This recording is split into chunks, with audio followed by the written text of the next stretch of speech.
Assalamualaikum warahmatullahi wabarakatuh. Nama saya Najla Aisyah. Saya akan mempresentasikan skenario D blok 6. Pertama-tama saya akan membacakan skenarionya.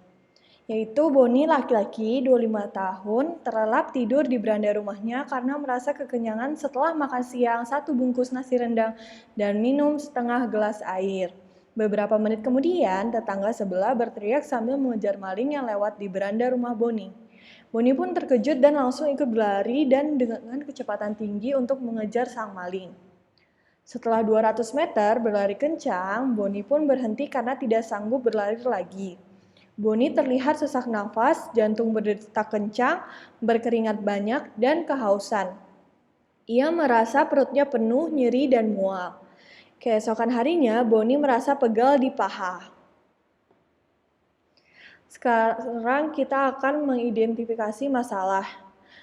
Menurut saya, hal yang menjadi paling masalah yaitu setelah 200 meter berlari kencang, Boni pun berhenti karena tidak sanggup berlari lagi.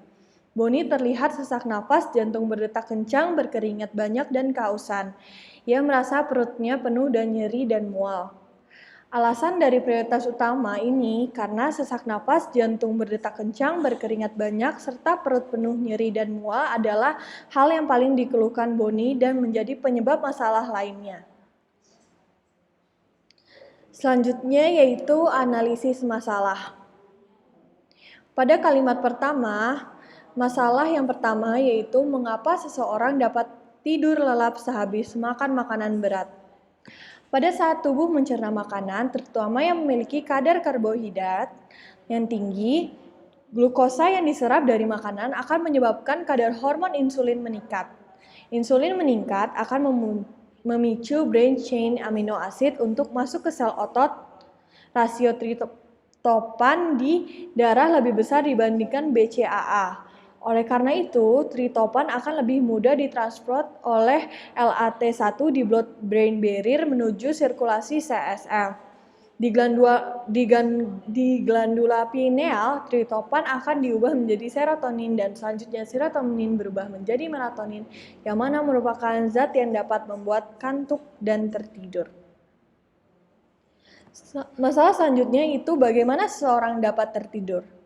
Fisiologis tidur merupakan pengaturan kegiatan tidur yang melibatkan hubungan mekanisme serebral secara bergantian agar mengaktifkan dan menekan pusat otak untuk dapat tidur dan bangun. Pengaturan mekanisme tidur dan bangun tersebut dipengaruhi oleh sistem aktivasi retikuler. Sistem aktivasi retikuler ini berlokasi di batang otak teratas, dipercayai terdiri dari sel khusus yang mempertahankan kewaspadaan dan terjaga. Bila aktivasi SAR meningkat, orang tersebut dalam keadaan sadar. Bila aktivasi SAR menurun, orang tersebut dalam keadaan tidur. Aktivasi SAR sangat dipengaruhi oleh aktivitas neurotransmitter. Aktivasi SAR juga dipengaruhi oleh beberapa hormon seperti ACTH, TSH, dan LH. Masalah selanjutnya yaitu berapa lama durasi waktu yang diperlukan dalam mencerna makanan. Makanan akan dicerna 2-6 jam pada gaster. Lalu masalah selanjutnya yaitu apa saja yang berubah saat tidur maupun kekenyangan. Hal yang berubah yaitu temperatur tubuh menurun, metabolisme menurun, tubuh dalam kondisi istirahat saat tidur. Pada saat kekenyangan, sirkulasi darah difokuskan ke sistem digestif membuat organ lain tidak bekerja secara penuh sehingga organ lain masuk ke fase istirahat. Di kalimat selanjutnya, masalahnya yaitu adalah mengapa teriakan seseorang mampu membangunkan orang yang tertidur. Walaupun sedang tertidur, otak masih dapat berfungsi secara normal dan mendapatkan rangsangan dari saraf aferen serta saat terbangun, orang tersebut secara refleks terbangun. Bagaimana mekanisme refleks yang disebabkan oleh teriakan seseorang sehingga orang yang sedang tertidur dapat terbangun? Saat gelombang suara membuat membran timpani bergetar, hingga getaran tersebut menjadi impuls saraf untuk diteruskan diterjemahkan menjadi suara yang dapat didengar manusia, sehingga ia dapat terbangun. Lalu apa saja sih perubahan hormonal dalam kasus ini? Pada saat tubuh mencerna makanan yang memiliki kadar karbohidrat tinggi, glukosa yang diserap makanan menyebabkan kadar hormon insulin meningkat. Insulin meningkat akan memicu zat triptofan mengalir melalui pembuluh darah sehingga masuk ke otak. Dalam otak, triptofan akan diubah menjadi serotonin yang selanjutnya serotonin berubah menjadi melatonin, yang mana merupakan zat yang dapat membuat kantuk dan tertidur. Maka semakin banyak karbohidrat yang kita makan, semakin cepat juga kita mengantuk. Pada saat posisi tubuh sedang tidur dan langsung berdari, terjadi lonjakan adrenalin dan epinefrin yang menyebabkan detak jantung bertambah serta gerakan tubuh semakin cepat. Masalah selanjutnya dari kalimat kedua yaitu bagaimana perubahan sistem kardiovaskular di dalam kasus ini. Saat istirahat, denyut jantung akan berkontraksi secara normal. Frekuensi melambat selama tidur, sedangkan frekuensi dipercepat saat tubuh sedang berolahraga atau emosi, demam, dan rangsangan lain.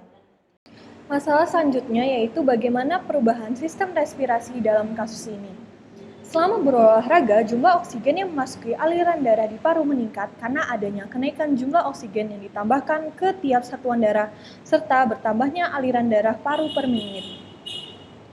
Di kalimat ketiga, yang menjadi masalah yaitu apa jenis serabut otot yang berperan untuk berlari cepat. Serabut otot yang berperan untuk berlari cepat yaitu serabut otot 2B dan atau 8. Yang sangat mudah lelah juga terdapat pada quadriceps femoris, otot ekstremitas bawah yang dapat bergerak akibat dari rangsangan simpatis. Masalah selanjutnya yaitu mengapa setelah 200 meter berlari kencang, seorang dapat mengalami kelelahan akibat dari penumpukan asam laktat pada otot, karena otot yang hanya bisa melakukan metabolisme anaerob hanya dalam waktu relatif singkat, maka akan terjadi penumpukan asam laktat pada otot yang menyebabkan kelelahan tersebut. Lalu masalah selanjutnya yaitu mengapa ia terlihat sesak napas? Karena lambung saat itu dipenuhi makanan, sehingga saat ventilasi dan paru-paru membesar untuk memperbanyak masuknya oksigen, otot diafragma tidak dapat berkontraksi secara maksimal, yang menyebabkan ventilasi tidak dapat maksimal dan membuat sesak nafas. Lalu masalah selanjutnya, mengapa jantungnya berdetak kencang? Karena saat tubuh berlari terjadi lonjakan hormon adrenalin dan hormon epinefrin, yang menyebabkan detak jantung bertambah setelah gerakan tubuh semakin cepat. Lalu masalah selanjutnya yaitu mengapa seorang setelah habis berlari banyak berkeringat dan kehausan? Karena saat tubuh berlari terjadi lonjakan hormon adrenalin dan hormon epinefrin yang menyebabkan detak jantung bertambah serta gerakan tubuh semakin cepat. Lalu masalah selanjutnya, apakah makan terlalu banyak mengakibatkan seorang tidak mampu berlari lebih lama? Ya, karena makanan masih berada di lambung, sehingga dengan aktivitas fisik ini bakal menguncang isi dalam lambung, serta banyak sistem tubuh yang diarahkan menuju digestif guna memproses makanan akan membuat bingung pada otak, sehingga tubuh tidak dapat bekerja maksimal dan membuatnya cepat lelah.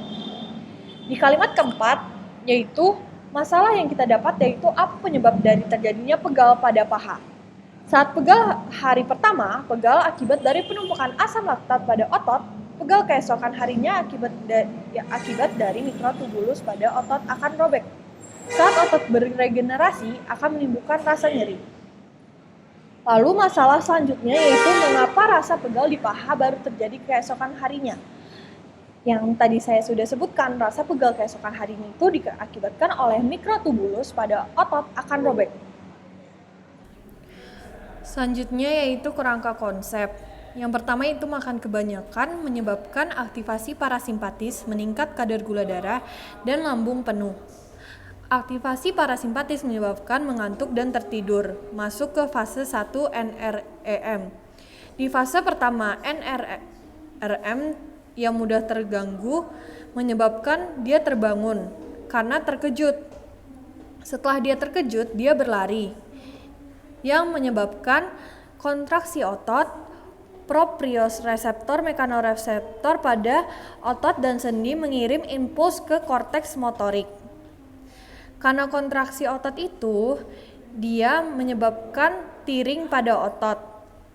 Lalu karena tiring pada otot, terjadi inflamasi dan penumpukan cairan pada otot yang rusak, sehingga terjadi pegal di paha pada hari esok.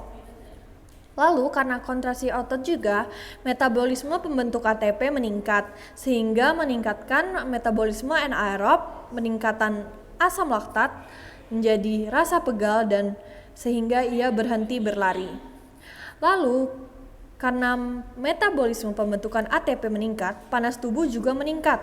Lalu hal ini dideteksi oleh termoreseptor di hipotalamus yang menyebabkan aktivasi saraf simpatik kolinergik yang menyebabkan juga pengeluaran keringat. Karena keringat keluar, maka volume SCF menurun. Lalu osmolaritas SCF meningkat yang dideteksi oleh hipotalamus yang menyebabkan rasa haus. Lalu karena berlari juga, proprioreseptor dan mekanoreseptor pada otot dan sendi mengirim impuls ke korteks motorik. Korteks motorik mengirim sinyal ke otot, limbik sistem dan pusat kontrol CV dan respiratorik. Menghasilkan output yaitu sistem limbik dan pusat kontrol CV memicu respons simpatis.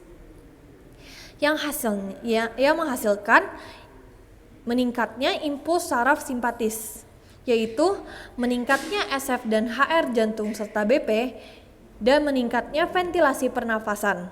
Karena ventilasi pernafasan meningkat, maka dia akan menyebabkan sesak nafas.